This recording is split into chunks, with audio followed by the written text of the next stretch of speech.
მშობლებმა შვებულება აიღეს და მთელი ოჯახი დასასვენებლად წავიდა.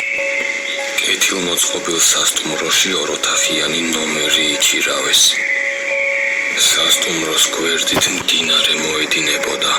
დამსვენებლებს თევზაობა და ნაპირზე დასვენება შეეძლოთ. ბოლო რამდენიმე დღე ტომი ნომერში რჩებოდა, რატომღაც თავი ძალიან სდგიოდა. აივნიდან ხედი პირდაპირ მდინარეზე იშლებოდა. ის უყურებდა თავის მშობლებს, როგორ თევზაობდნენ და ისვენებდნენ. უეცრად ბავშვმა რაღაც დაინახა.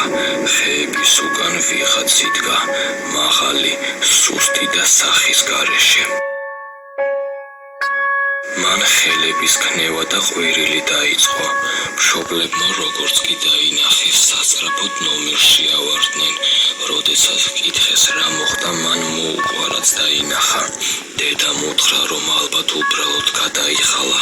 მამა კი ხმას არ ეხებდა და უცნაურად უყურებდა საკუთარ ვაჟს. საღამოს მივიდა შვილთან და თხოვა მოეყოლა რაც დაინახა.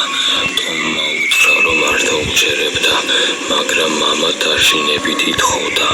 მან ფურცელი მიაწოდა და ტომმა დახატა ის ადამიანი, ვინც დაინახა ტყეში. მამა ფურცელს დიდი ხანი უყურებდა. შემდეგ კი უეცრად წამოდგა და განაცხადა, რომ ხვალ დილით მიდიოდნენ ამ ადგილიდან. ხამით ტომის დაცინება არ შეეძლო. ისეთი გრძნობა ჰქონდა, რომ ვიღაც უთვალთვალებდა. ის ფანჯრის უკან იდგა. ბიჭუნას აწში იწვა და ხმის ამოღება არ შეეძლო. ის თითქოს პარალიზებული იყო. მუდმებით ესმოდა საზარელი ხმა გონებაში. იცექი, არ გაიგანო.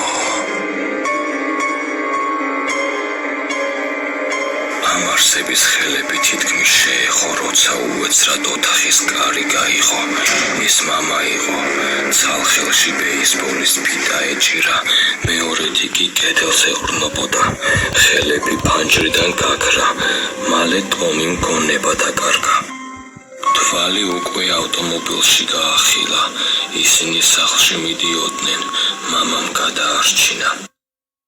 სახლში მისვლისთანავე მამამ ძველი ფურცლები და საბუთები ამოალაგა. ტომის აჩვენა ფოტო, სადაც ის იდგა ვიღაც პატარა გოგონასთან ერთად. ეს ჩემი დაიგოა. ის გაუჩინარდა, როცა 6 წლის იყო. მის შესახებ არაფერს გიყვებოდით. კი, მაგრამ როგორ გაქრა? ვინ იყო? ეს ვინ ჩაიდინა? აი ეს დახატა ჩემმა დამ. ერთი დღით ადრე სანამ გაქრებოდა.